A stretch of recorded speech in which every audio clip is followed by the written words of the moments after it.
एक और अत्याधिक प्रेम है, दूसरी ओर उच्च कोटि का त्याग है। अभी आपने ये चित्र देखा। भावना से कर्तव्य ऊंचा है, इस कथन को साक्षात करते हुए प्रभु राम, लक्ष्मण एवं मातेश्वरी सीता वन को प्रस्थान कर चुके हैं। ये नौबत क्यों आई है? जो दिखाई देता है भक्तजनों, हर चीज के पीछे तो परमेश्वर का हाथ है, उसकी अपनी रचना है, उसकी अपनी इच्छा है। वह बात थोड़े समय के लिए भूल के जो दिखाई देता है, जो पड़ा है, उसके अनुसार ये परिणाम, ये नौबत क्यों आई है? यही कहना होगा ना।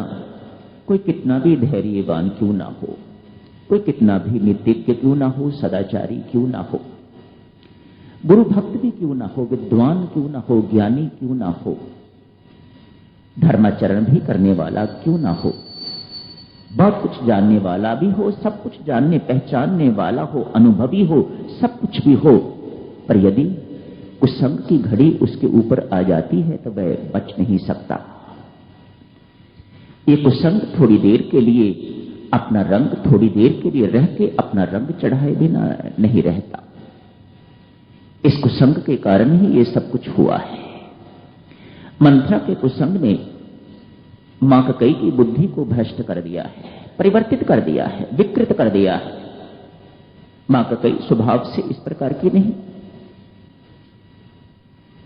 राम को कहीं अधिक प्रेम करती है भरत की अपेक्षा। आज अचानक क्या हो गया है? आज राम में और भरत में उसे भेद लगने लग गया है। क्यों? बीच में मंथरा नामक कुसंग आ गया है, और संत महात्मा इस कुसंग को भेद बुद्धि कहते हैं, अविद्या माया कहते हैं।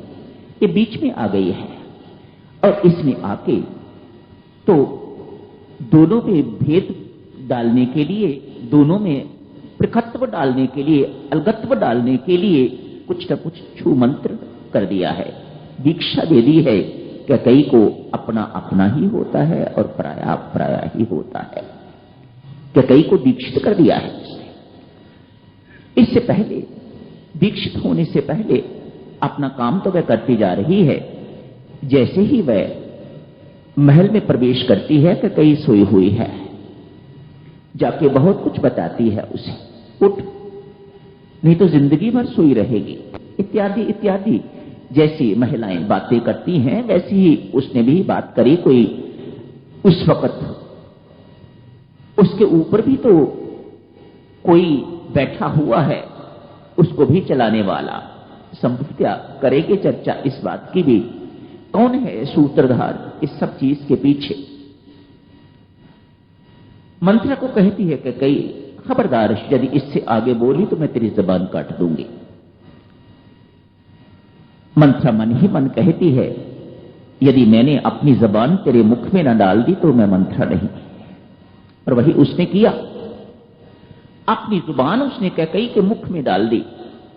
अब वह मंथरा की वाणी जो है वह बोल रही है। पुनः कहूंगा, राजा अश्वपति की पुत्री कैकेयी स्वभाव से इतनी गंदी नहीं थी जितनी गंदी हो गई है मंथरा के कुसंग के कारण। कोई और कारण भी होंगे, पर स्पष्टया अभी तो यही दिखाई देता है, मंथरा का कुसंग। भक्तजनों, आप विश्वास कर सकते हो, कैकेयी जिस वक्त को भवन में है, उस वक्त उसने मंथरा के ही कपड़े पहने हुए थे। मानो अपना सब कुछ कितना कितना रंग चढ़ा दिया, अपना सारे का सारा रंग जो है वह कैकेयी के ऊपर चढ़ा दिया। मन भी रंग दिया, बुद्धि भी रंग दी, और शरीर भी उसका रंग दिया। अब कौन है बचाने वाला? रंग दिया, अब कौन है बचाने वाला? अयोध्या को संतों की नगरी कहा जाता है। यूं कहिएगा, यदि ये बात सत्य है तो एक असंत मंथरा नामक क्या कर सकता है? तुलसीदास कहते हैं, नहीं, इस बात की चिंता, इस बात का कभी ध्यान न देना कि एक असंत क्या कर सकता है।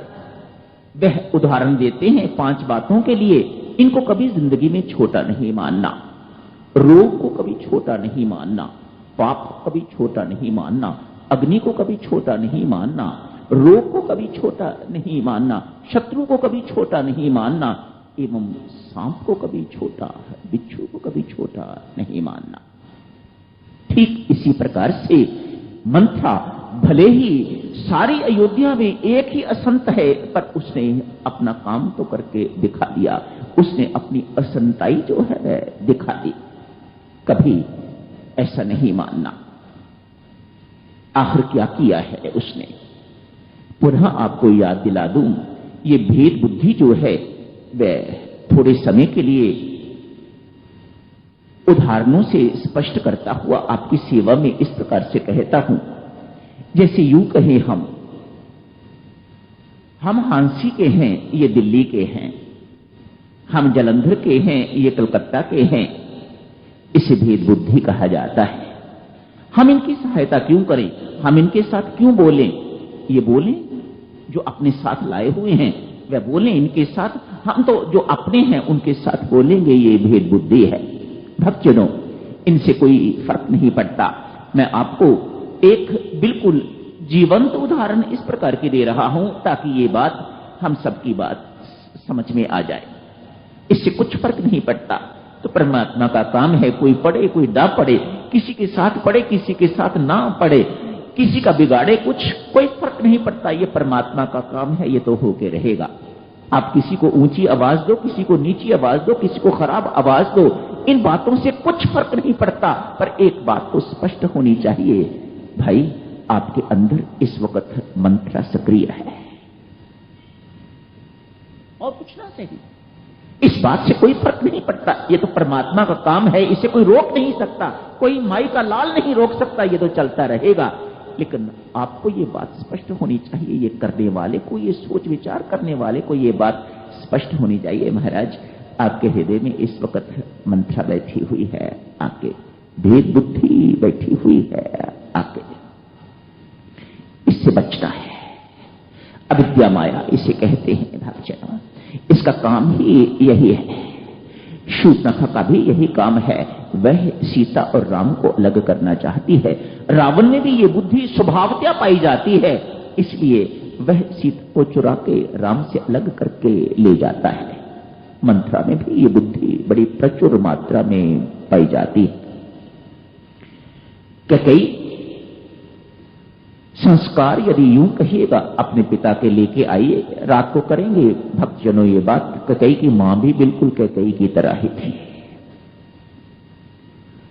तो है ना बात ठीक? जैसी मां वैसी बेटी, जैसा पिता वैसा पुत्र। मानो कुछ न कुछ संस्कार, कुछ न कुछ संस्कारों का भाग तो इनसे हमें मिलता ही है। अध्यापक से मिलता है, गुरु से मिलता है, संगी साथियों से मिलता है, तो माता पिता से भी संस्कार तो मिलते ही हैं।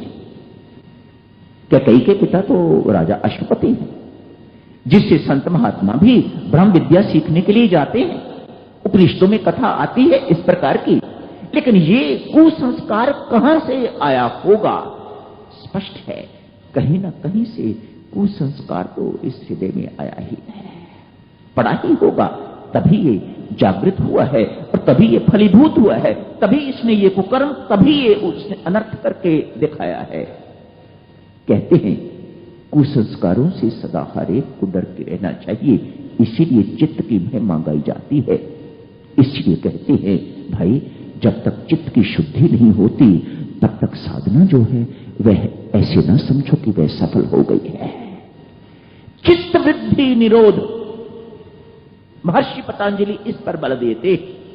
चित्त की वृत्तियों का भय निरोध करो, इसे ध्यान कहा जाता है। इसी से साधना सफल होती है।